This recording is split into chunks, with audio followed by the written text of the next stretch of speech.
อดถึงว่าในเจ้าวันที่6ศาสนาพุทธคัมภราเป็นเจ้าเฮิ่งเปิ้งใส่มาวรยุ2หิงหาปาก69วะอีได้2หีไปปากเศร้านีปีก็จ่ายหิง3ปาก87คู่เดิน4ลองมาวรยุ4คำปีคิดวันที่6เดินมาดปี2หิง26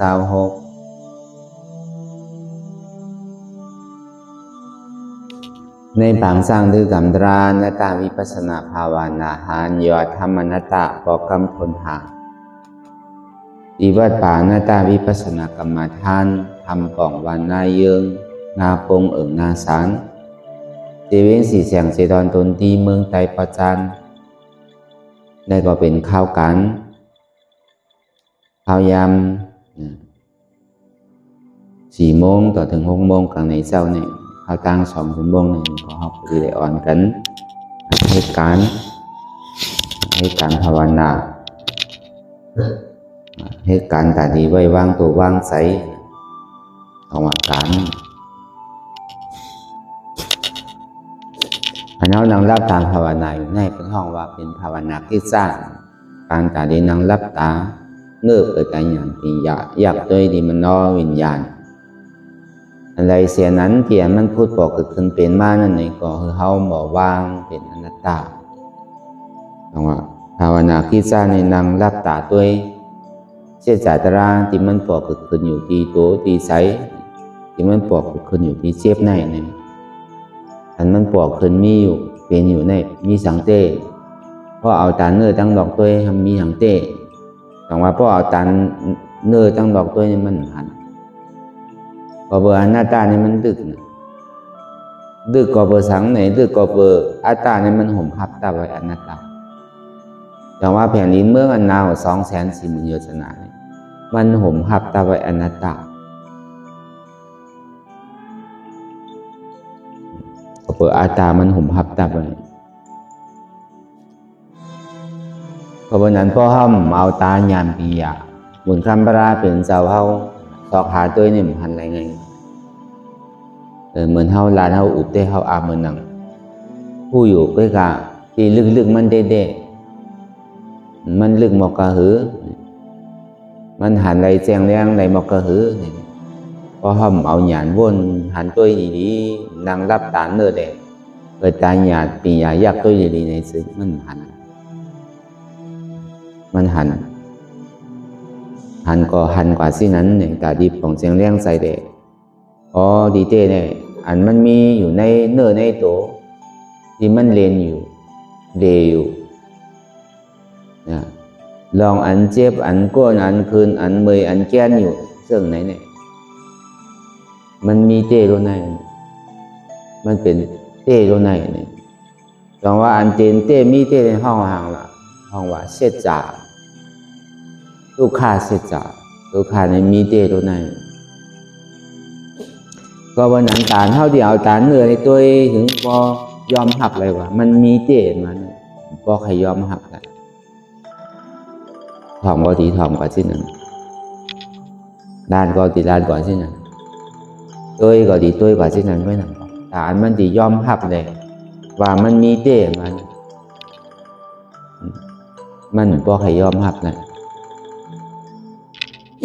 ก็เบอร์สังเนี่ยเขาก็ดีไรถ่อมไรยินไรหลอดไรห่อนั่น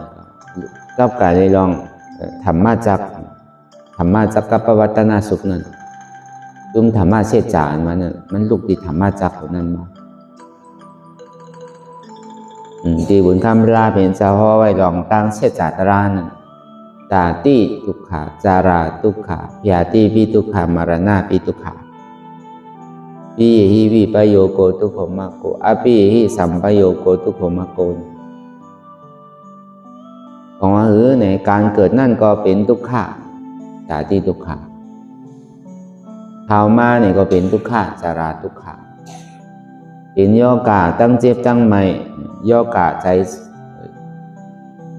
32โยกะโศก32โยกะโต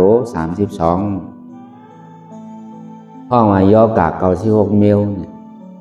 พอเอาตั้งหลังตั้งหน้าในปัจจุบันช่างเป็นอยู่ปาก ไป8 มิลเนี่ยในห้องว่าจากยาที่วิทุกขามาราณาวิทุกขาเนี่ยคนจำดีตายนั่นก็เป็นทุกขาน้ำหูน้ำตาขี้มุกน้ำลายหูเก่าหูในป้อนหลันออกใจตีตายง่าย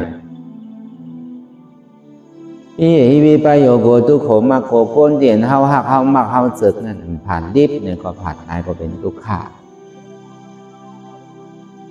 ถ้าในซ้ำใดอยู่จะมีมอมก้นเดียนเฮาหักมักเจิกนั่นห้องอาปิเยหิตามบโยโกทุกขมากโกก้นเดียนเฮาหักมักเจิกนั่นในซ้ำใดอยู่จะมีมอมอยู่ในหันอยู่ในก็เป็นทุกขาอันนี้ลองตั้งเสียจ่าตราลองตั้งทุกขาเสียจ่าเนี่ยเกิดเลยเป็นทุกขาในเป็นหื้อเนี่ยในข้าวตั้งอยู่ในตองเมฆข้าวตั้งเก่าเลิน10 เลินเหมือนนั่นในหู้อยู่มันหู้เต็มใจพอเขาออกมาเนี่ยมันลืมกันว่าที่ทำมีเขาว่าเมื่อวานนั้นกูว่าอันอยู่ในตองในข้าวตั้งอยู่เป็นเก่าเลิน10 เลินหู้สังโลเนี่ยเมื่อเขาอยู่ในต้องในคู่กันกูก็เมื่อเขามาเตะปฏิสันติเนี่ยมันตุค่าหานใจเหมือนหนังหน้าไล่ดิบมันก็หูในใจว่าอ้าปอก็เลยออกก่อนเนี่ยก็ดีกันลาดเปินเกินการอยู่ในตุค่าหานใจน่ะเหมือนหนังหน้าไล่ดิบอีเหยียดคาดีๆก็มันจังเหยียดตีนั่งดีๆก็มันจังนั่งตีนอนดีๆก็มันจังนอนมันขานใจน่ะอยู่ในต้องนั่นเหรอว่าจ่ายที่ทุกขา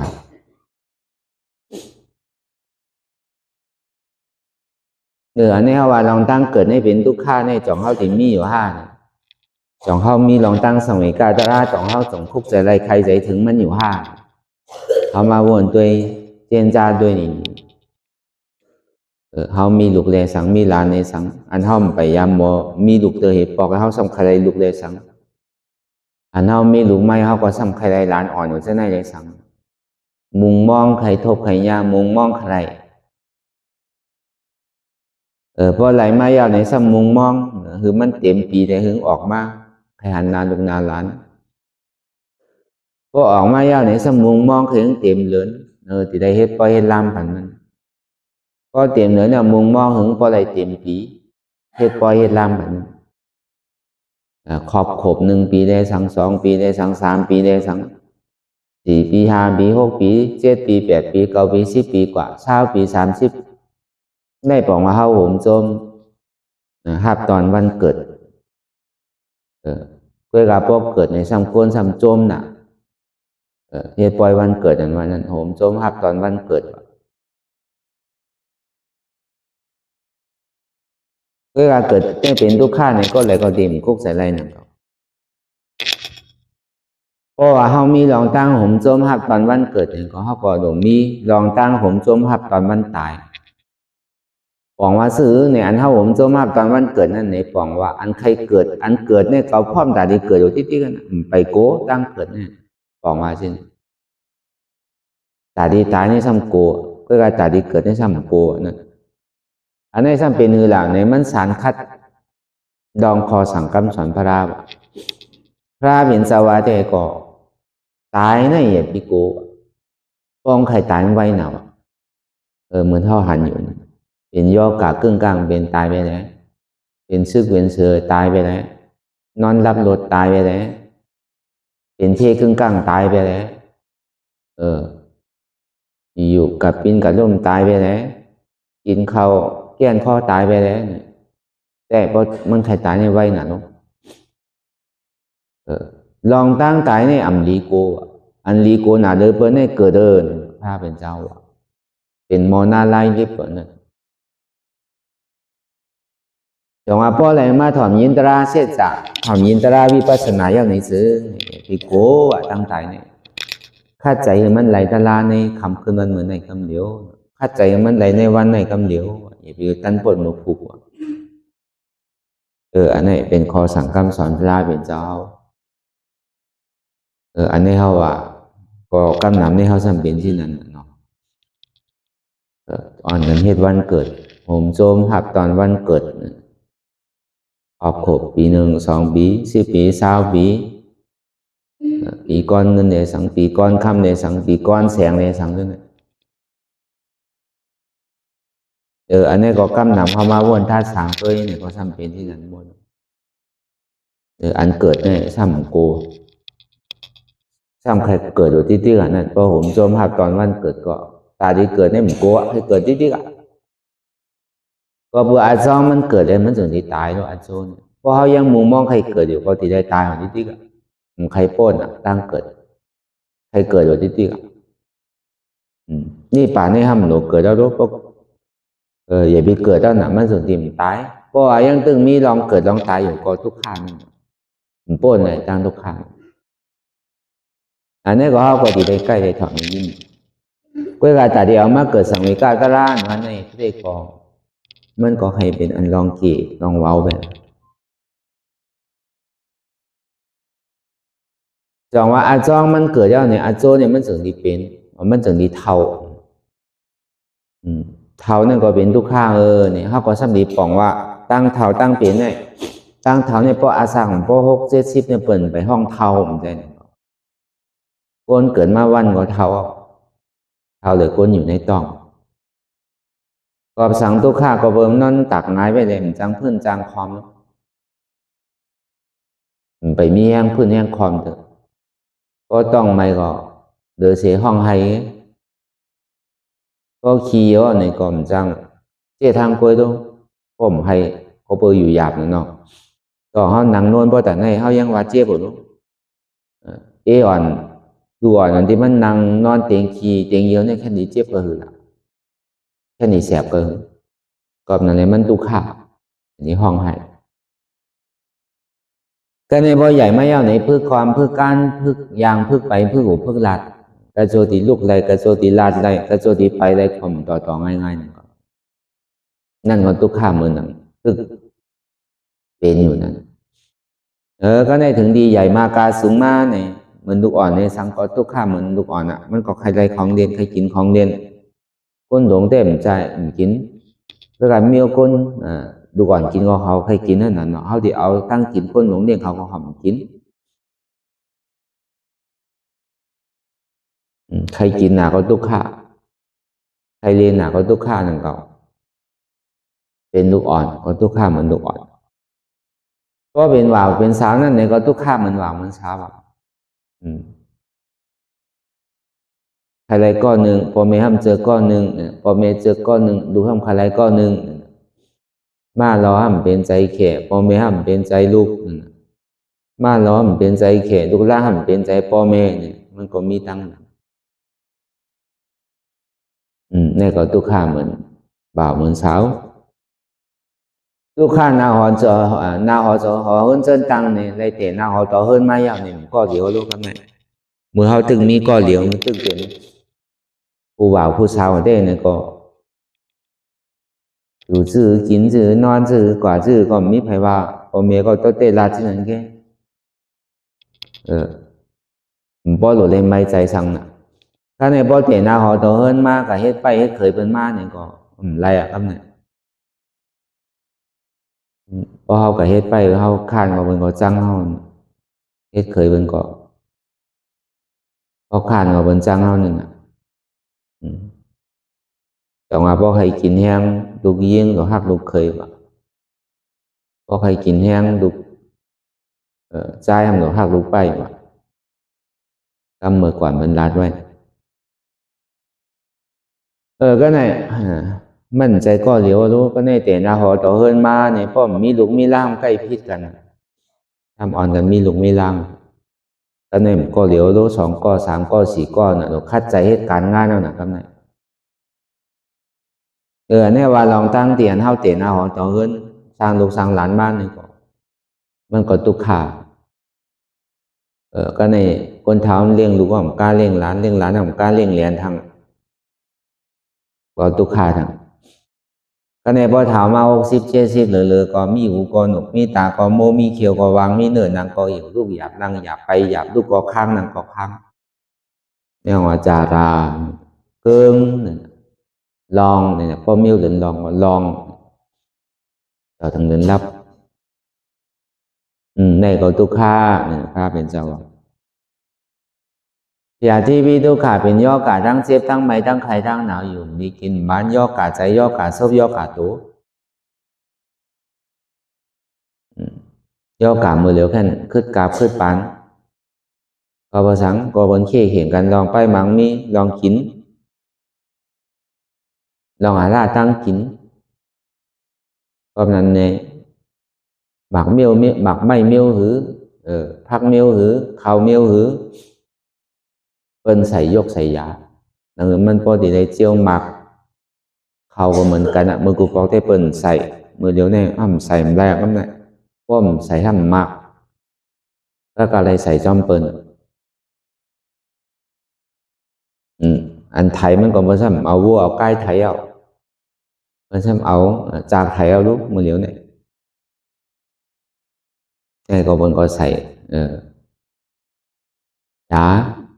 ใส่อ้อจ่าใส่ยาหนังพอดีได้เจียวหมักหนังเลยตีเจียวออกไว้เหตุผลก็เหมือนกันนะใส่ยาบันเลี้ยงหมูเลี้ยงปลาเลี้ยงสังหารบันเลี้ยงนั่นก็ใส่ยาบันหนังเก่าหนังมันพอดีได้เจียวขายไว้หนูไปถึง3 เดือน 6 เดือนอ่ะเดือนหนึ่งก็เลยขายเนี่ยมันก็ใส่ยาก็เนี่ยหาล่ากูเจอกู3 แสนเปิ้ลว่าเป็นข้าวเป็นพักเป็นหาล่ากูเจอกูเมียวในห้องกินข้าวกาก็กินข้าวกาของว่าเปิ้ลที่ถือมันใหญ่ไว้ให้เหมือนไรขายไว้เนี่ยก็โกนเท้ากินก็โกนเท้ากินก็เจียวตายป้อมยาก็ตายก็ยาก็ซ้ำย่อกาห้ำน้ำก็เป็นเยวาเนี่ยก็เป็นเลือดสูงเนี่ยเอาว่าตัวโตว่าซีโซ่นั่นก็เป็นอาสายกินยาพ่นน่ะเนาะเอายาเฮ็ดเขาลงเป็นอาสานะก็เป็นอาสาเองเป็นห้องเขาเฮ็ดกว่าให้มาเป็นแกนเซอร์เป็นเหลแพทย์ใช่ไหมมันมากับกะเลยลองยาหมดก็กะอันเป็นใส่ยานั่น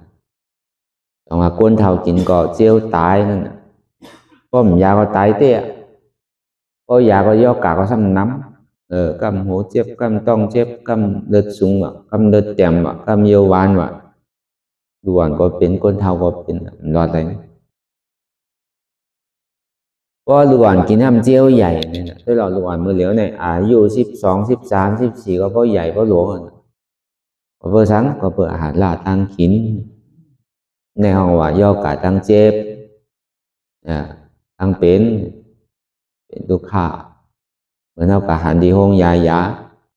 เสียงเสียคานเนี่ยขึ้นนำบอกว่าตั้งเป็นเนี่ยมันนำตั้งย่อกะตั้งเป็นเนี่ยเหมือนหนังก้นเขากาดก็หิมกันยากะหาห้องยายาเนี่ยนี่ก็หันมาใจตามาหลานหน้าพี่ทุกขาในก้นตีตายนี่ก็มันตายง่ายๆบางบอกว่าในโทษเพโทษย่อกะตั้งเป็นนั่นเขาก็หันมาใจตาดูเข้าอันหักอันวางไงถ่อมกำโอเห็นดีเห็นลายกัดแขนเขาก็การหาเงินหาคำส่งปันใครหน้าส่งปันก็จบดิจบหมอไม่ยาวนะครับอยู่trong máu nặng cọ không cóอยู่บ้านเปิ้นเมืองเปิ้นเฮ็ดไปเฮ็ดเคยแต่อยู่ห้างก้อยแต่อยู่บ้านเมืองขึ้นใหญ่บ้านเมืองเขาข่มใครอยู่อ่ะลูกวางไงถ่อมก้ำก็ซ้ำตุกข้าหนังเก่าไว้พอมีแต่ปีหยาตั้งหูตั้งหมอมาเปิ้นก็ซ้ำใครไรหนังเก่าซ้ำในผ่ายานกันได้อยู่ไกลเหตุการณ์วันเปิ้นเมืองเปิ้นเราเตะได้อุบได้ลาดกันไงได้โทษได้ยากกันก็ทุกข้าหนังเก่าอาปีฮิวิปโยอาปีฮิสัมปโยโกทุกโขมะโกอันห้อมพอหักพอหมักพอเสกดุกวาหยาบเลยกำทำอะไรอยู่จำเห็นทุกข้าหนังเก่าทุกข้ามันทุกข้าเต็มหัวอันเขามีดุกมีร่างวาหยาบเลยกำน่ะการก็มเฮ็ดช้ำแอวกินเหล้ากินยาป้อมปันช้ำใครเทิดใครล่าใครป้อใครบุกใครตีหูปอหูเมะปันช้ำลักเอาเฮ็ดก็เห็นมามจังเฮ็ดหรือส่งกว่า เฮ็ดซื้อไอ้นั่นน่ะส่งอยู่เมืองไทยไอ้นั่นน่ะอันนี้ก็ทุกข้านังเก่าก็การมันเป็นเปลือกมันแลในฐานเฮาที่ฮู้จักยอมรับไรเนี่ยแต่ก็ได้ถ่อมได้ยินฮู้ว่าเช่นนั้นทุกข้าเป็นปอกเป็นกรรมให้หายกว่าดื่มแต่ไหนบอกมาเป็นกรรมไหมดื่มแต่ไหนนั่นกรรมหนำดีเป็นเช่นนั้นก็เปิดสังเป็นเหตุทางเอาจ้องหนักก็เปิดตัณหากิเลสก็เปิดใครเคยเป็นใครมีใครเหมือนอกเหมือนใจก็ที่เอายอแก็บมันเตะก็เปิดตัณหาความอยากใครเคยเป็นใครเหมือนอกเหมือนใจก็เปิดมันเหมือนอกเหมือนใจมากก็ขึงป้องกันกูเจอกู300,000เปิดหนึ่งเรียบก็ที่เหมือนอกเหมือนใจก็เปิดกามาตัณหารูปาตัณหารูปาตัณหากับการได้ลองกิเลส10ตัวนี่รอภาคใครได้ย่อมอิ่มเบิ่มหน่ายจานใครทางอุติต่อทราบป้อมได้มาเหมือนใจห้ามเป็นใจลำใจกรรมโมหะรับสิ่งที่ทู่ดีมั่วเมื่อหนังเดินรับสิ่งเฮ็ดหลีเฮ็ดให้มั่วเฮ็ดกว่ากาวากาเป็น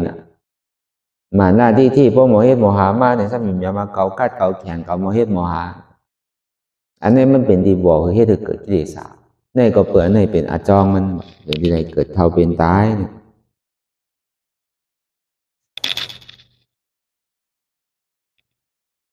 ก็ในอันติวามานั่นไหนมันตีคือลึกๆลำๆคือยอมหับอะไรเต้ๆนานๆเนี่ยก็เป็นอันหยาบเต้ๆแต่เฮาที่ไอ้ถอมเนี่ยก็คือเกิดสังเวกาตละก็ให้อิ่มเบิกลองตั้งเกิดเท่าเป็นตายเนี่ยนังอะไรเฮาพอดีป่นตั้งเกิดเท่าเป็นตายเนี่ยเฮาก็อามมันหนังเต็มสร้างไว้ในหมาหัวใจเฮาตัวเองเป็นเฮ็ดวันเกิดไว้ก่อนตัวเองหัดตอนปีเกิดไว้ก่อน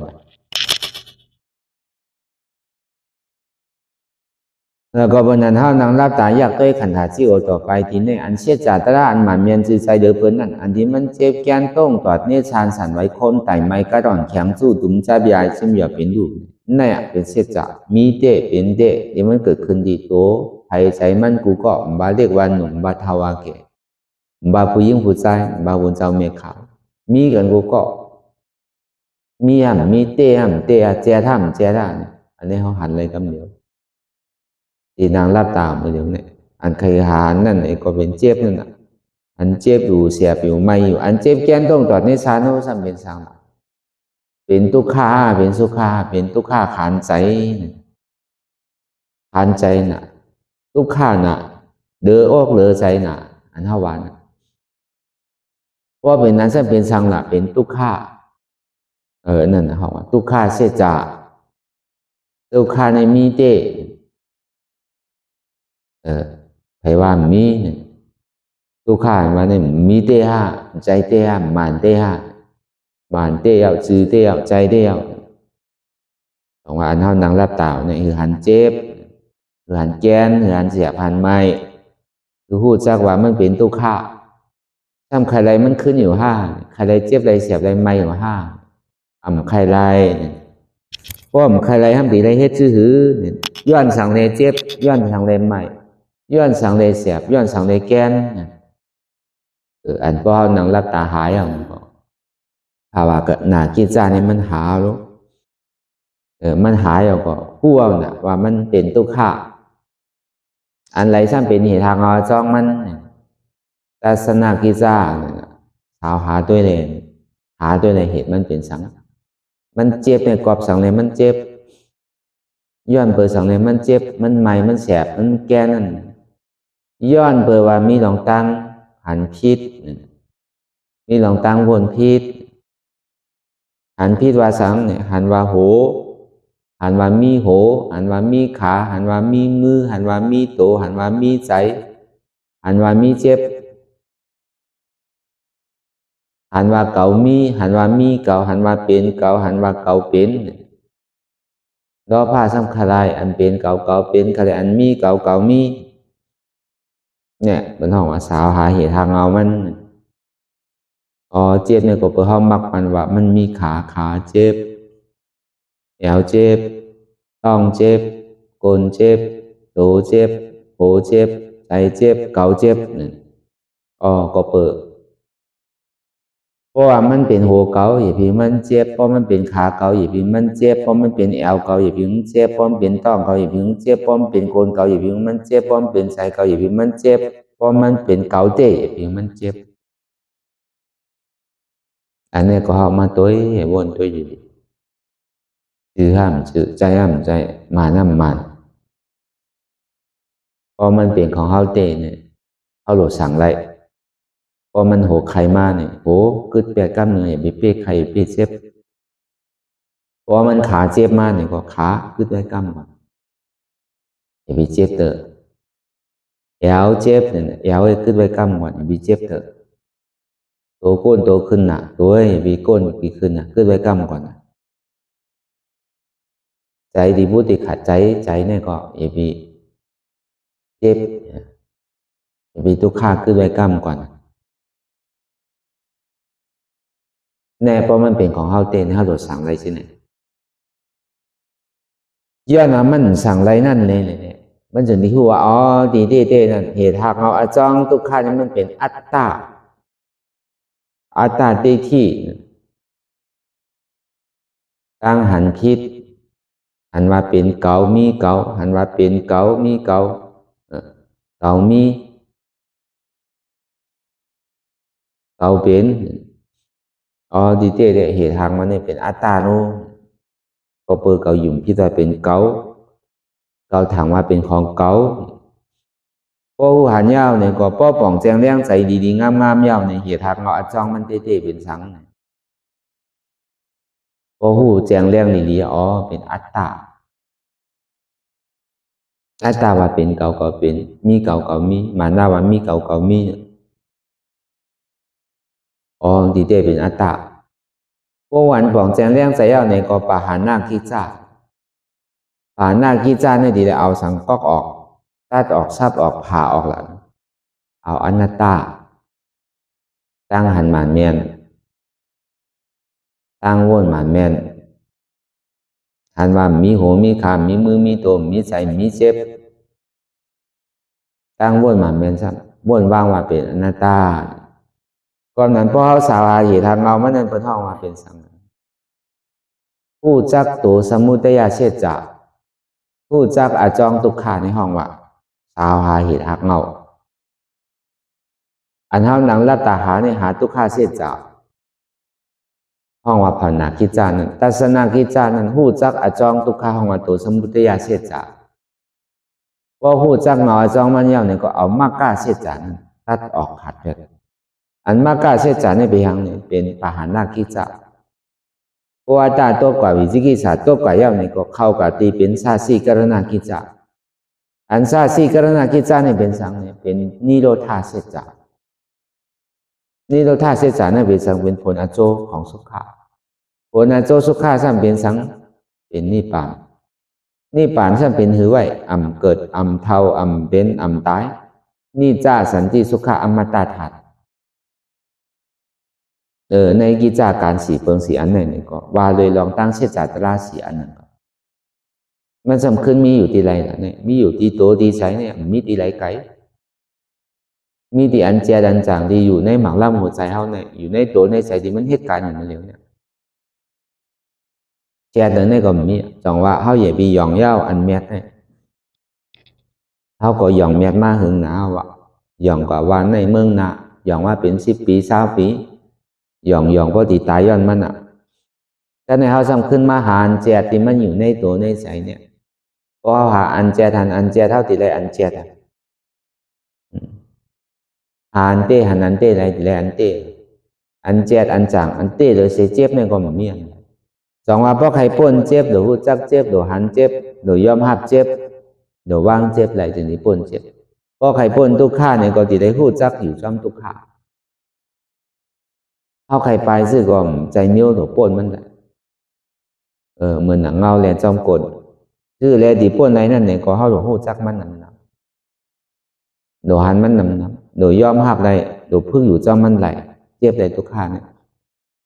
เพราะว่าพึ่งอยู่จอมมันไหลยาวเนี่ยก็เหมือนหนังน้ำในน้ำมันมันอยู่จอมกันอยู่เพื่อการติดกันเหมือนหนังอยู่จอมล้อกาก็มันติดล้อกาอยู่จอมโลก็มันติดโลก都講指理個唔識，มันล้อกาทำปอมาเนี่ยก็มันตุ้มเตอเหมือนกันเนี่ยมันอยู่ในล้อกามันเนี่ยเป็นจันล้อกุตละมันอยู่ในกามทั้งเซนหรือเซนนั่นที่เลยปึงยิงกามหมดเฮ็ดดีก็เลยขำเฮ็ดดีก็เลยจามนั่นกล้วยการล้อกุตละเนี่ยมันอยู่ในกามทั้งเซนมันดียากามเป็ดยาอากุโสกามเป็ดอาเปสิภูมิมันดีปีกเป็ดเพราะยาอากุโสกามแล้วก็กามล้ำนั่นออกมาเป้าหมายเนี่ยเขาดูได้ยาเป็ดกามล้ำเนี่ยกามมันนำดีอดีอ่อนเขาลงกว่าอาเปสิภูมิห้องว่าสดได้สารเปกตาสุรากายหน้าไล่เนี่ยได้ยาแบบนั่นในปอยาแล้วเนี่ยก็เป็นห้องว่ายากามเดี๋ยวเสียนั่นในกวนเขาไม่ว่ากามเขาเป็นไงมันจังให้ถือกามมันตาดีล้อก็เนี่ยเขาเฮ็ดสังไว้ก็ตีไรขามยาวให้สังไว้ก็ตีไรจามกามเขาให้กามเขาหมุนลีกามเปิ้นลีกามเขาหมุนลีกามเปิ้นมีกามเขาหมุนมีกามเขาในให้นะอันเขาใกล้ลาเช่นนั้นก็การมันตัดที่ตัดกามในมีหรือเสียการวิปัสสนาเนี่ยมีอะไรตัดที่ตัดไรกามเนี่ยวิปัสสนาเนี่ยอนัตตาเนี่ยติดตัดกามพอตัดอัตตาขาดก็นั่นตัดกามขาดกามล้ำกามอันนำลีเนี่ยมันตัดเป็นอะไรตาดีขามก็มันเลยขามเอาตั้งนานเพราะเขาตัดเป็นอะไรเดี๋ยวเสียเขาหลุดเลยจามเนี่ยอันขามเนี่ยมีขามตุกข้าขานใจขามยามผืดขานใจขามอดขามเยื่นขามกันหน่อยจะได้มีขามเจ็บขามแสบว่ามีย้อนเบอร์สั่งในมันมีเนี่ยเพราะมันตายกว่าย้อนในภาวะจาเป็นก้นเนี่ยกับเกิดเมืองผีเอานะแต่ห้าป่วยกามนี้ห้าป่วยกามเขานะทางห่างเปียกมือเสื่อในเมืองผีพอตายเอาขึ้นทางมันโล่งก็เป็นอริยะเนี่ยเมืองผีจันตุมหาราชิกะตาวาติงสายามาตุสิตานิมานรติปรินิมิตาสวัสดีขึ้นกว่าเป็นธาตุเป็นชั้นพอถึงเจ็ดจาดมาเนี่ยก็เอานิพพานเมืองสางเลยสั่งเมืองผีเลยสั่งเนี่ยบอกว่ามันเลยห้าป่วยกามลี้กามข้าวเลยกามไซเนี่ยเขาว่าที่เหตุสุดมันนั่นเขาเราเอากามอันนำลี้กามล้ำนั่นโดยคาดใจให้ถึงเขามันออกอะไรก็เพราะนั้นลองตั้งคาดใจให้ถึงมันออกนี่ก็มันหนูมีตื้นช่างน้ำหนังเก่าอันเท่าไรมาเนี่ยก็พอมีเข้าปั่นมาเนี่ยในตื้นดีหนาวอารามเข้มหนาวอันเท่ามีหูดีตาดีขาก็มีมือก็มีเองกาลักษณะ32ก็เต็มเนี่ยเป็นตื้นเขาน่ะเป็นอารามเขาเนี่ยเขาเราเอาเนี่ยเอากว่าอันบางมีดีเป็นอันทางดีทางจ้าเนี่ยอันนั้นมันเป็นอายี่มันเป็นอันลำลองอันเท่าเหมือนกันเสียงเนี่ยมีหูมีตามีมือมีขาเหมือนกันหมดอันนี้มีส่วนใดส่วนเป็นกามดีกันก็ด้วยกับเขาก็สำคัญสอบหาในตัวในใจที่มันเป็นอยู่มีอยู่ปล่อยอยู่ในเสียจัตราเนี่ยในการนั้นเขาถูกตีเฮ็ดเนี่ยเขาก็ดอกป้าใจการเรียนเขาเฮ็ดเนี่ยแบบนั้นเขานั่งรับตาเมื่อเลี้ยวเนี่ยมันจะว่านั่งดอกนั่งลายมันใจมันเป็นการตาที่นั่งรับตาหาเป็นภาวนากิจจะก็หาเอาดูหาเช้าหาเห็นมันห้องว่าตัสนากิจจะเป็นตัวสมุทัยเสียจะก็พูดจากสมุทัยเสียใจเอาในก่อทีไรก็ออกแปดอันใดเป็นอาจองมันก็เอาออกแปดโดยรับเหตุหากเอาอาจองมันแปดแต่ดีรับเหตุหากเอาอาจองมันแปดไม่ติดเอาสังหารับออกเลยแหละเป็นปหานากิจจะอันปหานากิจจะในห้องมักกะเสียจะมักกะเสียจะอาจองสุขาในห้องอนัตตาสมุทัยเสียจะอาจองทุกขัในห้องว่าอัตตาเอาอนัตตาก็เป็นอัตตาในห้องว่าปหานากิจจะก็ขาดก็เป็นสาสิกรณากิจจะสาสิกรณากิจจะในห้องหังนี่โลธาเสียจะหรืออันทวามาเหมือนเจ้าในก็เฮ็ดจังได๋ก็ที่การเฮาเฮ็ดอยู่พ้องยามมื้อเดี๋ยวนี้นี่ก็มันเป็นกับกายได้ลองอริยสัจจาสีเปิงถ้าเป็นเจ้ากุศลสูงก็เลยผู้จักอริยสัจจาสีเปิงเนี่ยจะได้เป็นพระรามาปัจเจกพุทธะ เจ้ายาหันตามาสาวกาคราสาวกาปกติสาวกาเขาเนี่ยก็เปิดหูหันเฉพาะเช่นจัตราสีเพิงเนี่ยอย่างที่ไรตลาอย่างที่ออกคนมนหลอดอยู่ในภาวะผงสุกติพอถึงตีอมตะถัดห้องวันนี้ป่านดีก็ยินยิ่งได้เกิดได้เท่าไรเป็นได้ตาย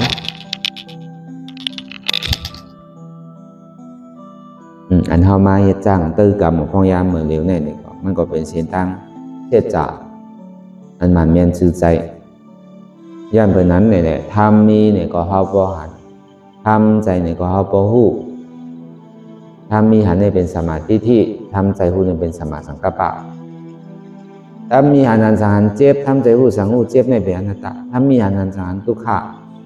ทำใจหูสังวรทุกขาในเปลี่ยนระดับทำมีหันว่าอ่ำใจหูเก่าอ่ำใจขาเก่าอ่ำใจมือเก่าอ่ำใจตัวเก่าใจเก่าอ่ำใจเจ็บเก่าทำใจหัวมันเปลี่ยนระดับทำมีหันเจ็บแก้นต้องต่อนิสานสั่นไหวโคมไตไม่กระดอนแข็งสู้ตุ้มชับยายฉันอย่าเป็นลูกทำใจหัวเจ็บแก้นต้องต่อนิสานสั่นไหวโคมไตไม่กระดอนแข็งสู้ตุ้มชับยายฉันอย่าเป็นลูกในเป็นอนัตตาได้ก็วนยาวๆขยำอย่าไปว่าไพ่อย่าไปว่าเทิงอันในสังวนในสังพอเพียงกันกว่าวนต่อถึงเจ็บพอสุดวนต่อถึงทุกขาพอสุด